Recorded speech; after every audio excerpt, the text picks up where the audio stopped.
Hello, everybody. Just getting ready to go live right now. I hope you can all see me.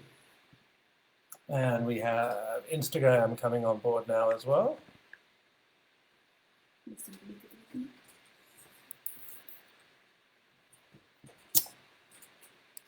So, hello, everybody. Welcome to our Instagram Live and Facebook Live feed on the new HADRON²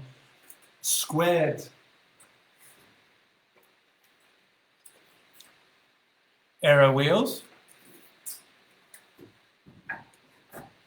So today the purpose of this little talk is we've had a lot of questions coming in to Swiss Side, and we wanted to give you an overview on the new wheels, basically what's new with the new wheels, the key performance facts, why Aero wheels. You know, a lot of people are always asking the question, you know, why should they have Aero wheels? Why is it important? And basically we'll do like a mini Aero masterclass. So how we developed the wheels, what was important in the development, and then you've sent in a lot of questions, so we'll tackle all of the questions that you've already sent in. And of course, for those people who are following live, feel free to ask any questions. Fabienne is here just slightly out of scene. She's going to be collecting all the questions, so feel free to ask any questions by putting a comment, and you know, we can answer those questions live as we go. Right, so first of all, for those who have just joined, another warm welcome to a rainy Swiss afternoon from the outskirts of Zurich. So perfect time for an Aero talk, because we're not out on our bikes riding if we're fair weather riders like myself, because it's pissing with rain outside. So let's jump into this Aero talk. I've got my notes here, so don't be offended when I keep looking across to the right, because there's been lots of questions, as I said. Welcome to all. I see a lot of waves waving back. So let's dig into it straight away. So basically a brief overview of what I'm going to present to you in today's talk, once again. So we've got new wheels, the new HADRON² Aero wheels, amazing wheels, ridiculously fast, but also really fun to ride and really stable. Key point, get into that in a minute. So what's new in these new wheels? Spoiler alert, everything's new. What are the key performance facts? How many watts have we saved? What have we done? How did we get around it? I know a lot of you are asking, you know, oh, what about compared to Zip or Envy? I'll answer that question. Yeah, details into the Aero wheels, and then details into, there's a lot more than just what we've done with the wheels. Together with our partner DD Swiss, we've got new warranty conditions, which are great for you, the customers, and so on. So getting into it. Remember, send your questions anytime, we can jump into it. So I'll grab a wheel. I'll grab one of the new ones. This is the 500. This is our new can do anything wheel. This is the new HADRON Ultimate squared. Notice the squared 500 wheel. So this replaces our previous 485 model, a little bit deeper and a lot faster. So what's new on the wheels in general? I've got a 625 here on the rack behind us, which is also new. Basically everything is new. Let's start with the rim. The rim is new. What's changed on the rim? We've gone to a 20mm inner rim width, so the internal rim width. Our previous HADRON Ultimates and our previous models had a 17mm inner rim width. So we've gone to 20mm inner rim width in order to take advantage of the rolling resistance benefits of tyres with these wider rim widths. Then in addition, we discovered in our research over the last few years that we can actually extract an aerodynamic benefit from the wider inner rim width. So despite the fact that the frontal area increases, so our parasitic drag increases, actually we can reduce the profile drag and get more sailing effect out of these wheels. So overall, actually, less drag, despite the fact that the rim is overall wider. Of course, tubeless ready. You can run tubeless on these wheels, no problem. The wheels are of course delivered with tubeless valves, so straight out of the box you can run tubeless. So from the rim, we'll get into some little details. You'll notice a lot on all of the new rims. There's quite a strong reflect line you can see here. Now, this is not, say, a deliberate design feature. This is a result of the development to increase the stability of the wheel, and I'll get to that a little bit later of why that's important. So moving on past the new rim, we have all new spokes. This is the new Aero 2 spoke from DT Swiss. Now, as a lot of you know, we've been working in collaboration with DT Swiss for a number of years now. We've got a really exciting collaboration because they're benefiting from our Aero know-how, and we're of course benefiting from their production know-how. Everyone wins, and most importantly, you, the customers. And this Aero 2 spoke was a spin-off from a project we did, a spoke research and development project we did with them a number of years back. And then through DT Swiss, they pushed that along, and they came up with some new technologies to be able to cold forge the spokes even thinner. So the previous Aero 1 spokes were 0.9 millimeters thick, and these new Aero 2 spokes are as little as 0.7 millimeters thick. The actual material in the spoke is the same. So what's happened is the spoke has gotten wider, but it's been cold forged flatter. And that actually brought quite a significant aerodynamic drag reduction. So importantly, it reduced the rotational drag. So there's not just the longitudinal drag of the air flowing, of the wheel flowing through the wind. When you rotate the wheel, you're also inducing a rotational drag component, and these thinner spokes improve the aero drag in that sense. So these are the all-new Aero 2 spokes. And then finally, as the last step, of course, the hub. This is the new DT Swiss 180 hub set. It's the latest generation of absolute top quality, top end hub that DT Swiss makes. It has, of course, the adaptation for the new Aero 2 spokes, has even thinner flanges, frontal area reduced for improved aero drag. Of course, zinc ceramic bearings as standard in the wheels. And on the rear, of course, we also have the 180 hub. Well, rear wheel's still in the back of my bike.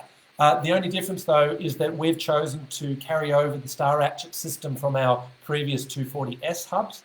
The reason we've done that is quite simply so that you can still interchange your hubs together with the Swiss Side wheels that you already have. So we didn't introduce this new EXP system that DT Swiss has, just because we wanted to maintain compatibility, and there's no change in terms of the overall performance of the wheel. So again, all new everything, new rim, new spokes, new hub, the new HADRON Ultimate Squared Aero wheels. Produced now in three sizes, of course. The 500, which replaces the previous 485, and slightly deeper. And the reason for that is we discovered we could reduce the stability. Increase the stability, reduce the steering moment a lot with the new wheels. I'll get to that in a moment. And so we could go a little bit deeper with the rim to further reduce the aero drag. We have the 625 we carry over, and of course the 800, which is in the back of the room as well. So the three heights. Now, importantly, we're only making these new HADRON² wheels in a disc brake version. Now, the reason for that is that the wider inner rim width, the 20 millimeter inner rim width, makes the whole rim a lot wider. And we can't produce it in a rim brake version because it quite simply won't fit in the standard calipers that are available on the market, unless you want to file back your brake pads to leave only about 1 millimeter of material left on them, which is pretty pointless. So in one way, unfortunately, for the moment, we've only got these new wider inner rim width wheels in a disc brake version.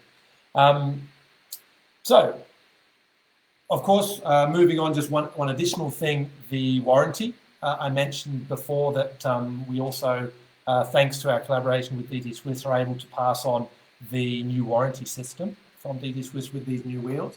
And that basically offers a lifetime warranty on manufacturing defects, which is super important because particularly DT Swiss is our production partner and ourselves stand fully behind the quality of the wheels.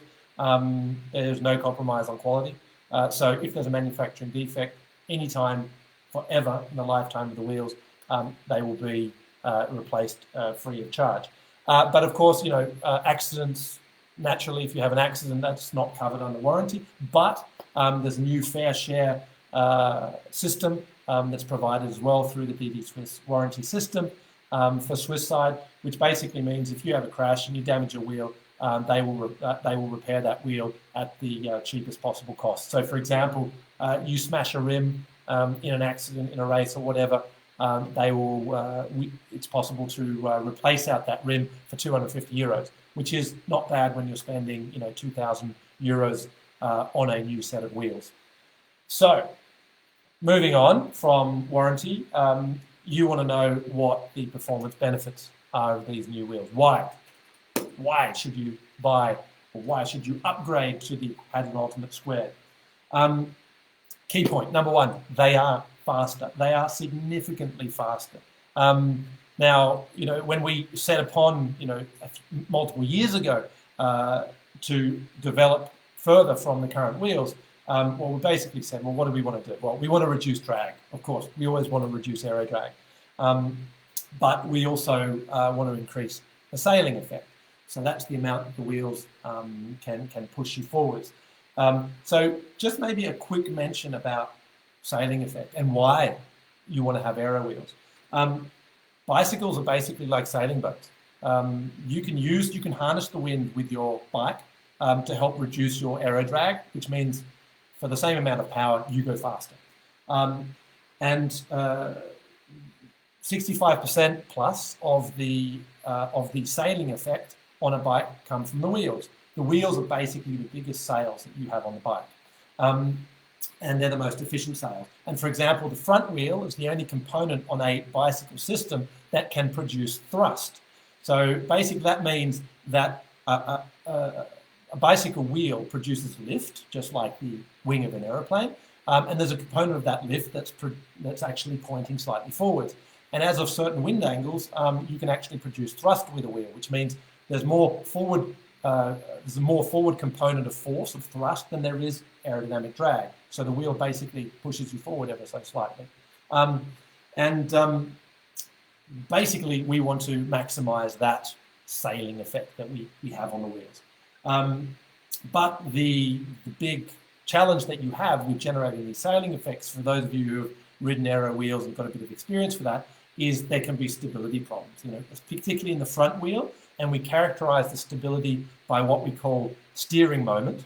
And the steering moment is how much the wheels push in your hands when wind gusts come or when crosswinds come. And so what we want to do is minimize the effect on that steering moment, because the worst thing that can happen is that you as a rider suddenly can't be in your aero position, or you're not constantly on the power. So as a aero wheel designing company, or as an aerodynamics company, we understand that the complete system is dominated by the rider, you. That's 75% of the entire aero drag. So we need to make sure that you stay in your aero position and keep on the power as much as possible. And the critical point for that is making sure that the front wheel in particular is very stable in gusty and changing wind conditions.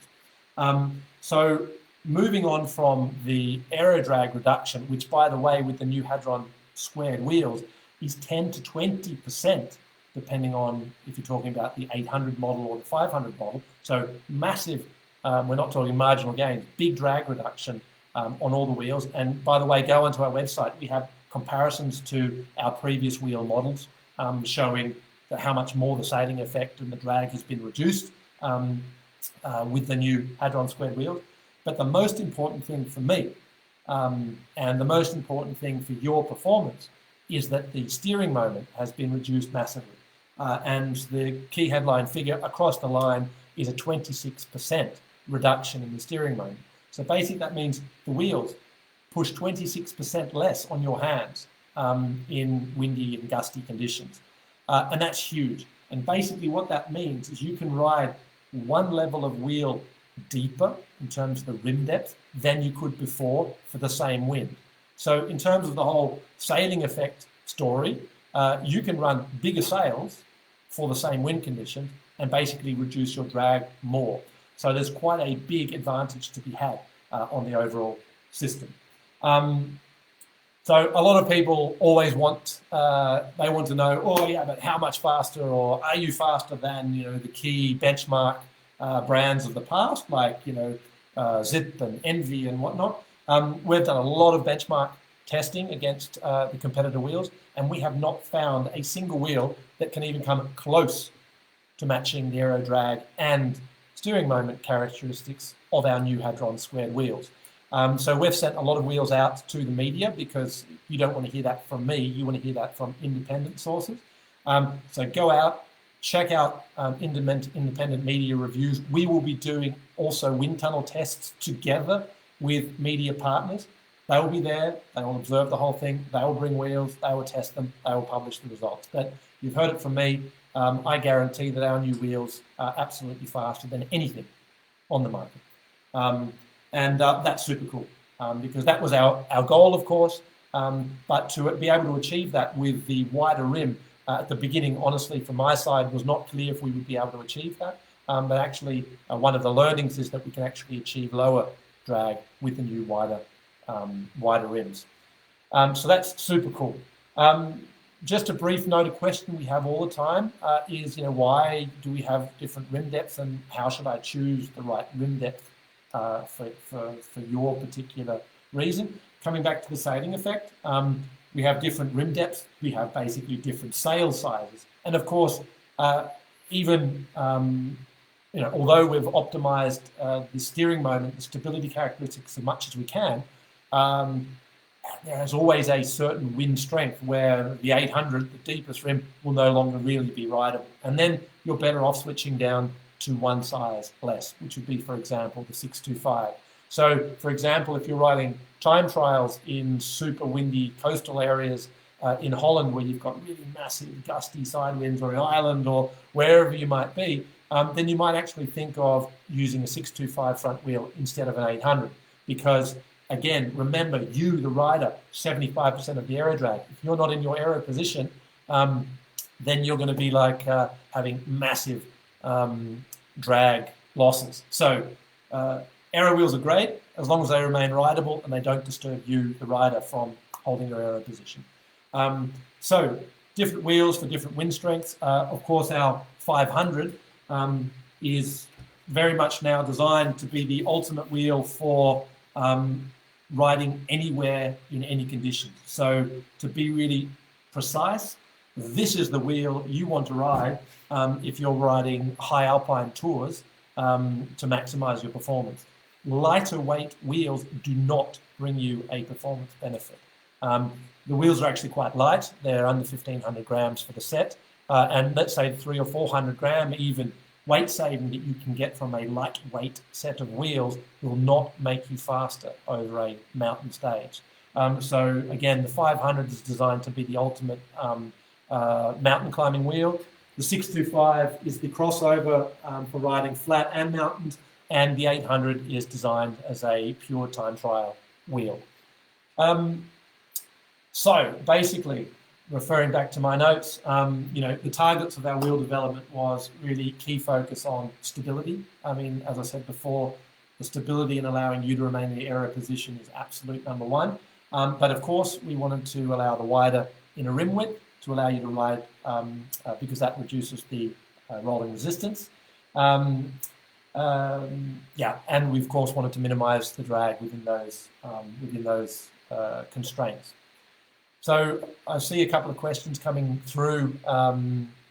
Lots. I can see one coming through now. Any Stealth Edition coming around the corner? Yes, all of our wheels, we provide blackout decals. So if you want to go stealth and you want to have a full blackout rim, you can order blackout decals for any of our rims, and you can be stealth.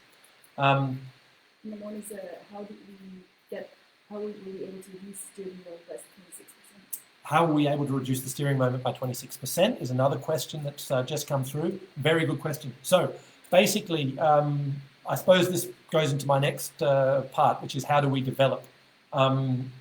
So maybe jumping a little bit forwards, we develop our wheels in CFD. CFD is a huge part of our development method. So basically what we do is we set various parameters for the wheel geometry, minimum, maximum rim widths, what are our maximum steering moment thresholds, for example, and basically we said we want to reduce the steering moment by 26%. And that is a target, and that is a driving target. And so we then optimize the wheels, and the resultant shape out of our optimization process, we're talking about hundreds of CFD runs to get to that optimum. We end up with an optimum that gives us the minimum drag for the given steering moment threshold. So it's a very, very controlled development process. We set the target, and that target, the results dictate, well, our targets dictate the result. And again, we were not sure whether we would be able to reduce the drag, but through the development process, we actually saw very quickly that we could actually achieve a lower drag, even with the wider inner rim width. So answering that question about how we achieve the 26% steering moment reduction. Oh, and again, just to highlight the point, you'll see in all of the new rims, the result of the CFD development process was because of that target threshold for our steering moment. It resulted in you can see this very strong reflect in the rim here, at around about the 55% height of the rim depth. And you can see that on all of the new rims. You can see that here on the 500. You can actually see, if I get the light right here, again, the reflect here. That's not deliberate. That is a result of our development process. And that is one of the features that actually defines the low steering moment. And what is steering moment, by the way? Basically, what we want to do is, regardless of the wind angle, we want the center of pressure, so the distribution of force front to back of the wheel, to always remain the same, so that it doesn't try and steer in any particular direction with the wind. So back to how we develop. We're very much athlete driven. So as a lot of you who follow Swiss Side will know, we have a very strong athlete team, and we always reach out to our athletes. We always ask them, what do they want from the wheels? And particularly, we started the Swiss Side brand focusing in triathlon. We've now branched very much into the road cycling sector. But one of the key learnings from triathlon, which also absolutely applies to road cycling, is this factor of stability. Now, if you're, 2 times world champion Patrick Lange, or 4 times world champion Daniela Ryf, riding down the Queen K Highway in Kona on your aero position with a hell of a strong crosswind, you need stability in that front wheel. So you need to minimize the steering moment. And this is one of the things we learned, is that to be faster, and in the end of the day, we want our athletes to win. Why? Because it is great marketing for the Swiss Side brand. So we discovered from our athletes, and also talking to them, that of course they want wheels that are very benign and unreactive in the wind. So they can just get on with their job, which is pedaling up and down the Queen K Highway for 180 kilometers. So again, very much driven by the feedback from our athletes, from you guys as well. All of you guys send us your questions. They land on my desk. I can tell you we're not a big company, and I play a big role in directly answering the questions together with the customer service crew. And we hear you. And for example, when we moved years ago to our new wheels, you asked for more stiffness in the wheel. We made the wheel stiffer. We constantly hear, make them more stable, particularly from the athletes. We've made them more stable in the wind. And the Swiss Side wheels are, without a doubt, the most stable wheels in the wind. That was already clearly reported by so many independent reviews with the previous HADRON Ultimate wheels, and now with the HADRON Ultimate Squared. I can tell you, you will feel a difference. I promise you, you will feel a difference. And everyone who've ridden their wheels, their feedback is, oh my God, you can really feel how much more stable and how much more just unreactive these wheels are to the wind. And particularly, for example, a couple of the staff in-house here at Swiss Side have all gone out and set their own personal bests on the local courses the first time out when they rode the new wheels. So, and that's actually come from a number of magazine editors as well. So you will feel a difference and you will measure a difference that you're faster. And so it should be. If you're spending money on new wheels that are faster, they should be faster.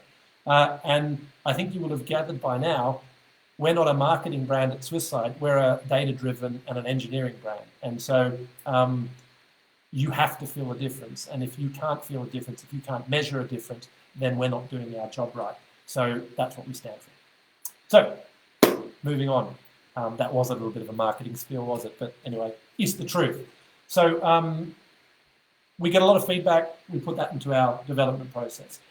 You've heard me talking a lot about wind, about sailing effect. But how can you develop wheels if you don't understand what the wind does? So again, a lot of you will have known we've spent through all of our posting. We're very transparent about how we do our research. We publish a lot on social media. You guys who are watching now obviously know that because you're following. We've done a lot of work over the last 3 years measuring wind in the real world. How do we do that? So you will have seen in Kona last year, we even had our Swiss Side wind tower, where we had, the purpose of that project was to measure the wind at ground level. So we rely a lot on wind and looking at wind data from weather stations. But the problem is weather stations typically have their wind measurements at around 10 meters height. That's not so interesting because actually we discovered at ground level you have quite different wind strength and definitely a lot more turbulence and different changing wind conditions. So one of the things we've been doing, not just in Kona, in Hawaii, but out on the road here in Europe, is measuring with our wind tower. So our wind tower measures the wind at heights at 35 centimeters above the ground, 1 meter above the ground, 1.5 meters above the ground, and at 5 meters up. And that basically allows us to see what's happening in the wind shear and what's happening with the wind directions at ground level. There's a cool video about it on YouTube, so go and check it out. But we've learned a lot from what actually happens in the real world with wind. At the same time, many of you have followed the Swiss Side CdAmeter project. There's this little guy that hangs off the front of our bikes. You would have seen it on a lot of our pro athletes. This not only allows us to do basically wind tunnel tests on the road, we call this our wind tunnel for the road, but it also measures real world wind conditions. It measures wind angle, headwind, tailwind. So with this particular device, we've learned a lot about the wind on the road at bike level over the last 6-7 years. By the way, I've just got this one. This is where it all started. This thing's about the size of my head. Nowadays, it's a lot smaller, but that's where we started. And this is stuff that's quite typical to Formula One, which is where we bring our know-how to the game. So, spend a lot of years measuring the wind. What we do is that directly influences then how we develop our wheels. Because if we want to develop wheels that are stable on the wind, you need to know what the right input parameters are. So that's how we go about it. Then with the right parameters that really reflect the real world properly, we go into the CFD process. We develop in CFD. Then when we've got cool looking designs where we say that data looks good, that looks like it's going to give us the performance that we want, we then go out and we do 3D printed wheels and we take them to the wind tunnel. By the way, on YouTube, on the Swiss Side channel, you'll see the launch video for the HADRON² ultimate wheels, where we really show you the complete process of our development. So everything I'm talking about now, from the wind measurements on the road, to the CFD process, to the rapid prototypes, to the measurements in the wind tunnel, back to the road again, you can see in that video. But yeah, we go to the wind tunnel with our new prototype, and there we benchmark the wheels and we say, yep, we've got the performance. And that's an important thing. The wind tunnel for us isn't a place of development. The wind tunnel is where we confirm the performance. Our CFD process is really very advanced. So, and since we do literally hundreds of wind tunnel tests, CFD, wind tunnel, we have a very, very good correlation between CFD, wind tunnel, and of course, road. So we know that our development circle is very, very reliable. So once we confirm that we've got good performance product in the wind tunnel, bang, together with our partners DT Swiss, the products go into production development. And that's basically the development process of a wheel. Again, check it out on the launch video of the HADRON². And of course, just a quick shout out. I always do. I'm very grateful for our partnership with DT Swiss. You know, when we went out and started producing wheels, you know, I'm a cyclist myself, always have been, and you know, there's no compromise on second best, and quality is really important. And we're very grateful. We're very lucky to have such a great relationship and a constructive relationship with DT Swiss. And they, as the absolute, without a doubt, leading producer of wheels in the world, produce Swiss Side wheels. So thank you, no compromise, and we definitely don't accept second best. So with Swiss Side wheels, you get the absolute best performance wheels, and thanks to our partnership with DT Swiss, you get the absolute best quality wheels. And with our online direct business model, of course, a very fair price. So moving on, questions. I saw the question come in before, disc brake only, why? I mentioned it earlier, but my chair has just gone down. The main reason for disc brake only is because we've gone for this wider inner rim width. So it's the 20mm inner rim width compared to the previous 17. This makes the whole wheel, the whole rim wider. It also makes the tyre wider. And that simply does not fit in rim brake bikes. So not just the frames, many frames just don't have the tyre clearance or the rim clearance in the chainstays and the fork to accommodate these new wide generation of rims. But also the brake calipers. The brake calipers from Shimano, SRAM, Conti simply don't have the opening width to allow the wider inner rim width. So yeah, the decision was made early on when we went to this wider generation of rims that would be a disc brake only product. Yeah, so hopefully that answers the question there. Of course, all the new generation of disc brake bikes have got a lot more space in the fork crown as well as around the chainstays, because it's clear that there's a strong direction in the future going to these wider rims. Another question that's come in a lot is why have we gone for a hooked construction? So for those who are going, what's a hooked construction? So where the tyre hooks in, the tyre bead, there's a new trend to go towards hookless construction. Now, there is an advantage of the hookless construction in terms of manufacturing, because you actually basically makes it easier and cheaper to manufacture wheels. However, the big disadvantage of hookless is that you can't run high tyre pressures safely. Hookless rims have been proven and seen to drop off the rim at high tyre pressures. So most hookless rims are limited to 6 bar maximum. We want to, for our performance line of wheels, we want to be able to run 25mm tyres. And a 25mm tyre, you need to be running between 7 and 8 bar to get the minimum rolling resistance out of it. And it's just not right to run that tyre at 6 bar. So you can't do that with a hookless construction. So hence the decision to have a hooked construction with the new HADRON Ultimate Squared wheels. I just spoke about tyres. A big question about tyres. What tyres do we recommend? So you will have heard I just mentioned 25mm tyres. Now, in the past, we recommended 23mm tyres. Now, actually, we're still recommending the same thing. Sound a bit strange? Well, what's happened is there's a new tyre norm that's come in. The old 23mm tyres were actually much wider than 23. And the old 23mm tyres actually have the same width as the new norm 25mm tyres.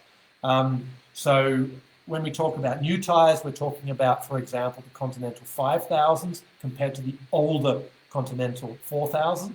And to put that in context, the new Continental GP 5000 25mm tyre has the same mounted width as the old Continental GP 4000 23mm tyre.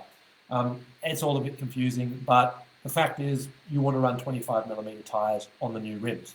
What about 28mm tyres? So the new 28mm tyres are like the old 25s, but not to confuse you anymore. We basically recommend for maximum aero performance the 25mm on the front and 25mm on the back. But the back actually is quite unimportant depending on the bike frame for the aerodynamics. So you can, in 99% of the cases, quite happily go to a 28mm tyre. The advantage there is you get a little bit more comfort and you also get slightly lower rolling resistance because the wider tyres have shown to deliver rolling resistance. We've done our own independent measurements. It's not a huge difference between a 25 and a 28, but it's in the order of a watt, 1 to 2 watts, and that's definitely worth having. So we offer you the choice depending on what fits in your bike as well, because again, even some of the newer disc brake bikes don't have the tyre clearance for 28s. So we recommend 25mm tyres, and if possible, and if you want some extra comfort, you can have a 25 on the front and a 28mm tyre on the back. What type of tyres do we recommend? Now, we have, disclaimer, we have no affiliation to any tyre manufacturing brand. We work with many athletes with many different brands, but we also test them on the tyres, because as a wheel manufacturer, you kind of need to do a lot of tyre testing so that you develop your wheels around the tyres that are on the market. And we can tell you that the best tyres in terms of both aero performance and rolling resistance performance, because both, you have to count both together, watts of rolling resistance drag plus watts of aero drag. The best tyres we see currently on the market for performance are the Continental GP 5000 tubeless, as well as the Schwalbe Pro 1 TT tyres, for example. Very low rolling resistance tyre is the Vittoria Corsa Speed, but it doesn't work aerodynamically. We see a lot of people running that on the front tyre. Definitely do not run that tyre on the front wheel, because it's basically you're committing aerodynamic suicide for your wheel when you do that. Any wheel of any brand will stall at a very early crosswind angle. So that's a tyre you can use on the back, but definitely not on the front. Also be careful, it's got really low rolling resistance because it's got really, really thin carcass and very little material on the tread. So it's very puncture sensitive. I have ridden that tyre a lot and I've had a lot of punctures. The Conti is quite a heavy tyre, but it's actually quite robust. I haven't had very many, I haven't had any punctures actually with the Conti 5000 tubeless as till now, so up to you. There's plenty of reviews from independent magazines online from the tyres, but from an aero perspective, my two go-to tyres are Conti 5000 tubeless or the Schwalbe Pro 1 TT. What else?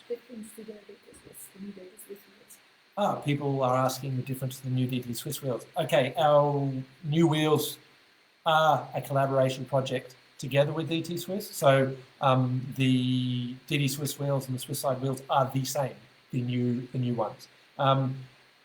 Quite simply, just like many car brands at the moment, Audi, Seat, same product, two different brands. Economies of scale. We are a collaboration with DT Swiss, and we share the result of our collaboration. We're doing the aero work. DT Swiss is doing the structural engineering and the production work. We're sharing their product. The only difference is in the rear hub. We both have the new DT Swiss 180 hub, but we chose to keep the older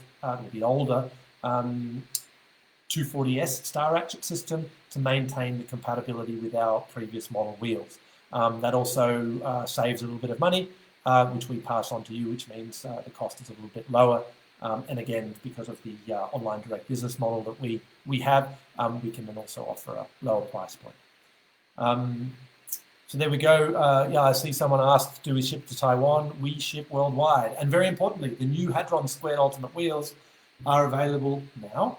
They are available online at SwissSide.com. You can order it now. If you're within Europe, you'll get them within 2 to 3 days. If you're in Taiwan, they might take a week to get to you. We ship UPS Express worldwide. So, yeah, check it out there. Is Patrick going to ride the new wheels? Well, you will notice that Patrick is still riding a rim brake bicycle. So until Canyon brings out a disc brake version of their Speedmax, who knows, he'll be riding the old wheels. Yeah, I suspect Canyon will bring something in the near future, most likely. So let's see. Of course, we've got plenty of athletes at Swiss Side, a number of them, Jan van Berkel, Philip Kutney, two of the leading Swiss athletes on the Pro Tour triathlon scene. They've already got their HADRON². They're already racing with them. Unfortunately, this weekend was Challenge Davos, the first kickoff triathlon for the year. And in Switzerland, we have torrential rain this weekend. And after the swim, they had to stop the race because of torrential rain and thunder and lightning. So a bummer, because we were hoping for the first results of the season, but it will have to wait. But yeah, many of the Swiss Side athletes and Swiss Side supported athletes, including Daniela Reif, running the new wheel models. We had a question coming in, again, talking about what wheels for which terrains. So just quickly go over that again. The 500s, very much recommending them for anywhere. This is very much, this can do anything. This is a road wheel for the mountains, for the high speed, high wind mountain passes and mountain descents. If you're crossing over into, so I see this as more of a road wheel. If you're on the coast of Holland and you weigh 47 kilos and you're a time trialist, this is maybe a good option for your front wheel. But actually the 625 for most people is small enough, even for high wind conditions. And the 625, again here, is great for any wind conditions for road, mountain and flat. So we see in our calculations that this is actually the fastest wheel for any stage on the Tour de France. So overall, if you want to be faster, this is actually the ultimate wheel in terms of the overall performance. And then the 800 is again a time trial specific wheel, which we recommend for triathlon and time trial for the future. What else have we got? Somebody asked about the drafting effects. What happens if you're riding in the peloton? Some people think aerodynamics is important once you're in a group riding situation. Not at all true. Depending on where you are in the peloton, even if you're buried right in the middle, we see, again with measurements thanks to this guy, we see drag reductions up to around about 46%. Drag reduction of up to about 54%, so 46% of the aero drag. So let's say roughly half. So basically you still have half the aero drag if you're in a peloton.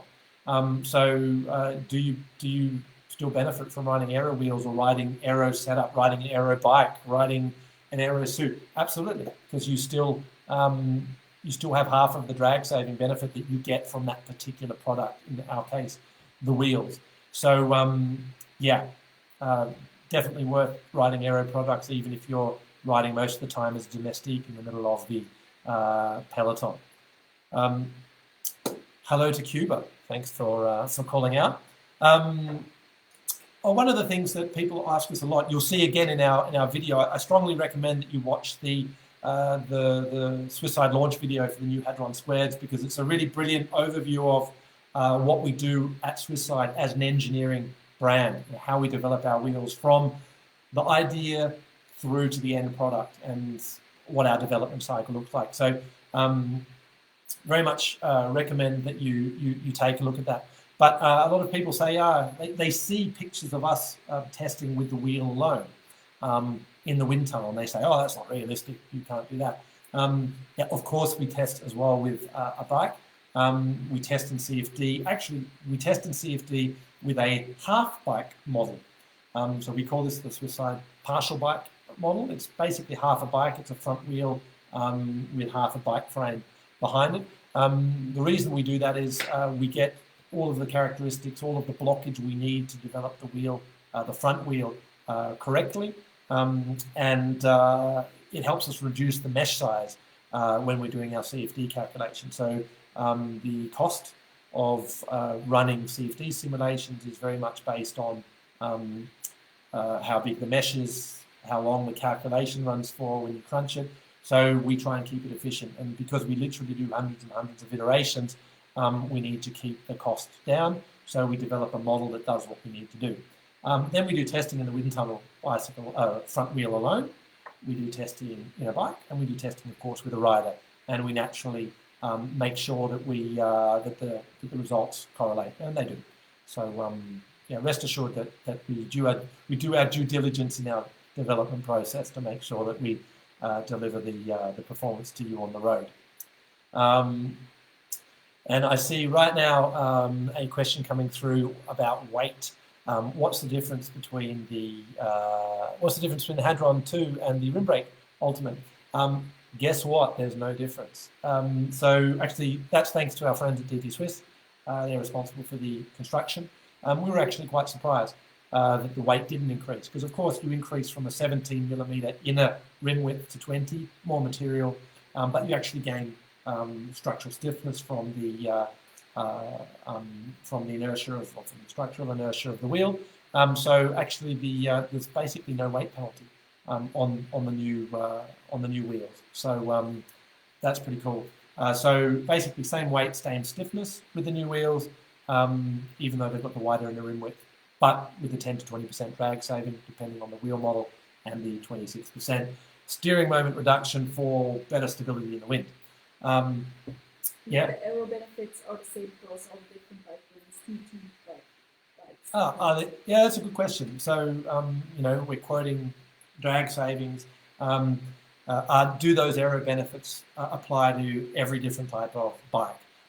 We get this question a lot, and we've seen, you know, contradictory things published by other people.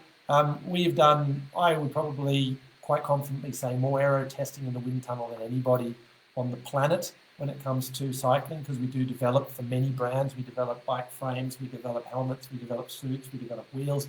For those of you who don't know, we don't just do wheels. Half of the Swiss Side business is aerodynamics consulting. And we do not measure a difference in different bikes. You see, we don't measure a difference in the hierarchy. So that means wheel A will always be faster than wheel B, regardless of which frame you test it in.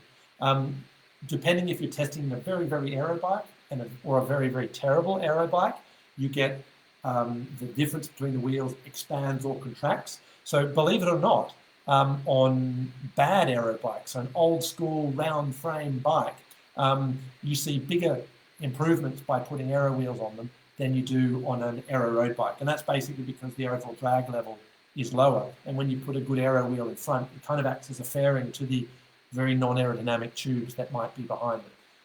But in general, if you put our wheels or the wheels from any brand, for that matter, in any bike, you will see the same benefit. So that's a good thing. Yeah, and that applies from that to TT bikes as well as road bikes. Turning towards Fabienne, any more questions? Maximum amount of sealant to use in the wheels to maintain the performance. Oh, maximum amount of sealant to wear in the to put in the wheels. Okay, so we're a big fan of tubeless. So tubeless is real, does bring a real performance benefit, and the good thing is with the new tyre norms, and the rims are also designed to these new norms. Basically, that means the tolerances on the tyres now match the tolerances of the rims, so they make them a little bit easier or more consistent to mount. Tubeless tyres can be a little bit more challenging to mount. You will need sometimes tyre levers to mount them. I can mount them with my hands, but you need a bit of training. But how much tyre sealant do you put in the wheels? I typically say follow the directions that are on the bottle. You know, I've noticed that we use some muck-off sealant here. Sometimes we use the Schwalbe blue dot sealant. Both recommend different amounts. Normally it's about 50 mil in a road bike tyre.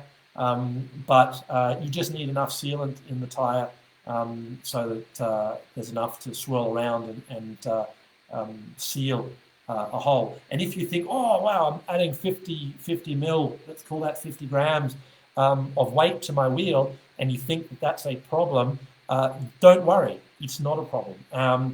Believe it or not, weight is very, very, very overrated and doesn't make a big difference at all, and in particular rotational weight. I did a big podcast together with GCN, Global Cycling Network. If you want to hear more about that topic, go to GCN or just search on YouTube rotational weight GCN, and you'll hear a big long monologue from me on that topic based on science and physics. So yeah, don't worry about putting sealant in your tyre. Don't worry about trying to skimp by only putting 20 mil in there instead of 50 mil. It will be immeasurable in terms of performance for your riding. I see someone asking, I am very curious to know when your CDA device will be available. It will come. We are working together with a partner. We have secured a deal with a partner to produce this, to mass produce this. This is a funny story. Okay, we're getting a little bit off script here with the wheels, but you guys are interested, so I'll tell you. We originally designed all of these guys as research and development tools at Swiss Side.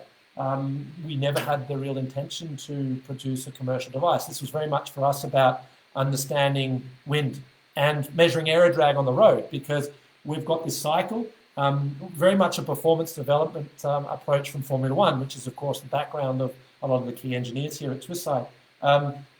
In Formula One, it's about performance on the racetrack. The only thing that matters is that time.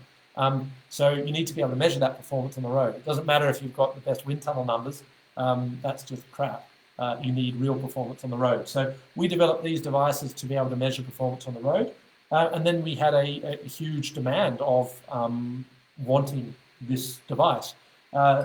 But we also know our limits. We're a research and development brand. We're not great at mass production. That's not our skill set, hence our collaboration with DT Swiss for the production of these great wheels.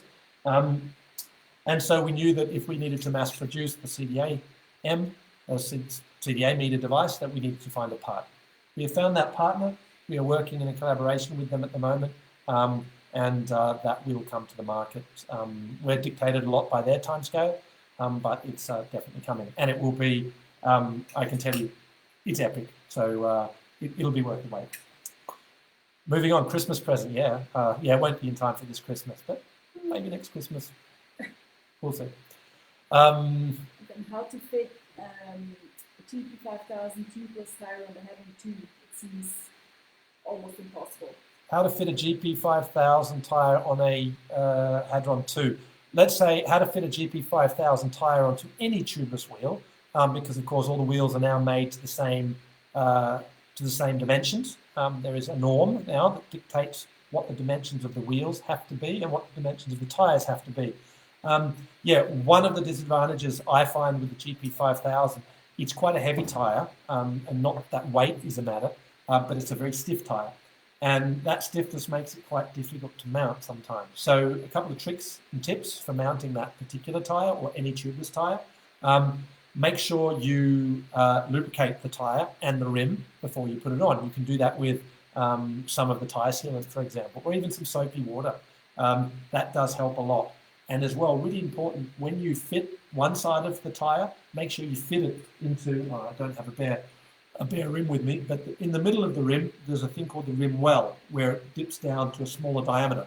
Make sure you pop the bead into that rim well before you start trying to mount the next side, and then you always push it into the rim well in the middle. If the tire is well lubricated, if you're pushing it into the rim well, you can mount it, and you can actually mount it by hands.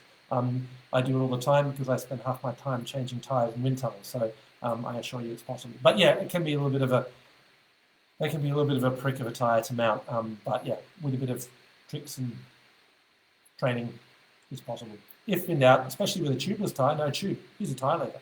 No drama using a tire lever to put a tubeless tire on. I saw someone ask, why not a model even deeper than an 800mm for calm conditions? Good question. Now, I talked a lot about real-world wind measurements. They dictate how we develop our wheels. Basically, based on our measurements, we see that you do not want to go deeper than an 800 or than an 80 millimeter wheel because of the handling characteristics. You know, again, you, the rider, 75% of the aero drag, you have to remain in your aero position comfortably, confidently all the time. Going bigger than 80 millimeter, the steering moment increases exponentially. It gets really tricky. So, and as well, for example, even the difference between a 625 behind me and an 800 is only about a watt. So if we were to go to, say, 1,000 millimeter wheels, and Zip did one in the past, Zip did a 1,080 wheel, and I can tell you that thing was absolutely unrideable in most conditions. So that's completely pointless because if you're not in your aero position, for example, the difference between aero position and on the base bar is around about 70 watts. So for gaining maybe a half a watt, the risk of having a 70 watt drag penalty is far too much. So that's the reason we don't go deeper than 80 millimeters on our wheels. Then what's your view on tri-spoke, quad-spoke front wheel, as it seems that they make a comeback in the UK time trial scene? Yep, very good question. One we get a lot. Last question of the day, because we're just about out of time.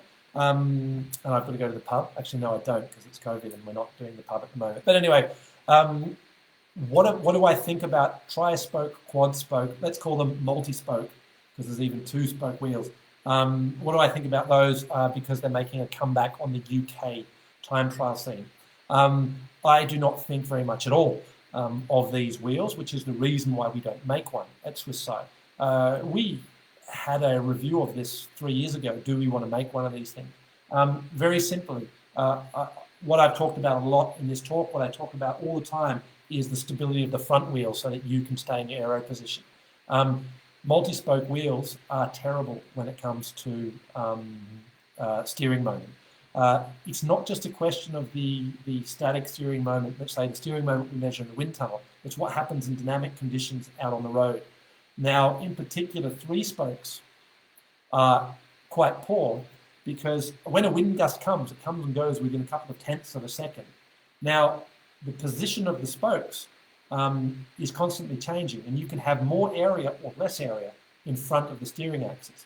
What that does is it makes tri-spoke wheels very unpredictable when wind gusts hit. And I spoke to a neurologist and psychologist about this topic at one point, and they said to me, I'm not an expert in this field, but I'm telling you what they told me.